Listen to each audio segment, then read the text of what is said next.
Hey, my name's Scott. Part of the Mandurah volunteer running team. Coached the last couple of years as well. That's probably the best thing about the sport, is that it hasn't changed a lot. It's a traditional sport. We still use the same gear, same stuff.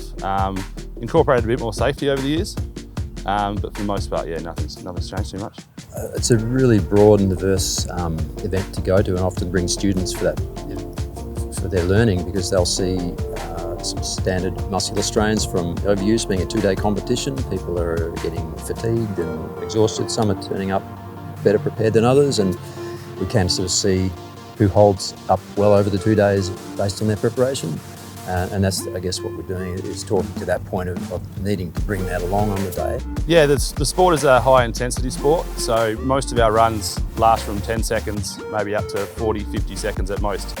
So we really focus on that high interval training. We've introduced changes to the runs, changes to the rules over the last few years to increase the safety aspect. We've added the mats on the bottom of the ladder stand. We use a tray now instead of all the runs being off the reel. And we're doing a lot more runs that are based just hose layouts on the ground.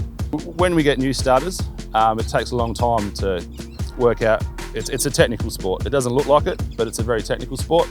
So it takes a long time to get your feet placements, your hand placements.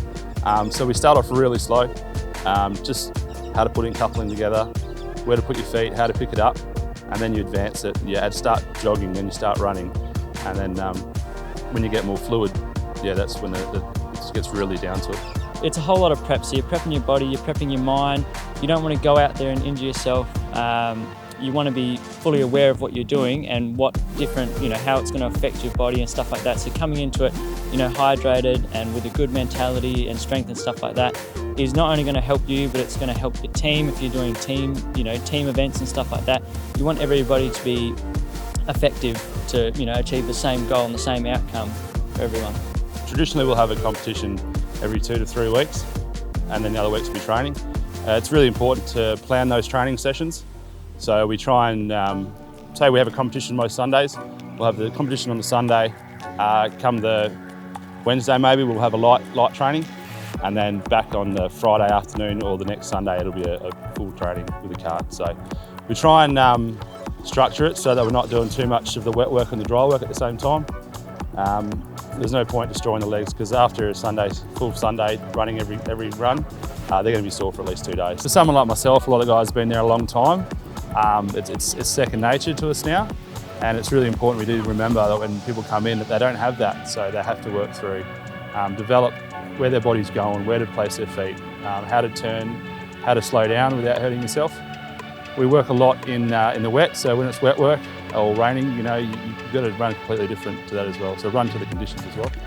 My job is to promote and encourage health and wellbeing, fitness behaviours, preparation, and what a better example than having a look at championship firefighting games and starting to have a think about aiding and promoting performance and injury prevention techniques. And for me, the really exciting part about that is the real life application across back to volunteer firefighting and the benefits that the community and the end users end up with as well. So really fantastic opportunity to be involved in developing a little bit of content and some resources around this space. Part of this is also trying to identify what else is it that can provide benefit, or is there a need or a gap there that we haven't highlighted or we're not currently attentive to.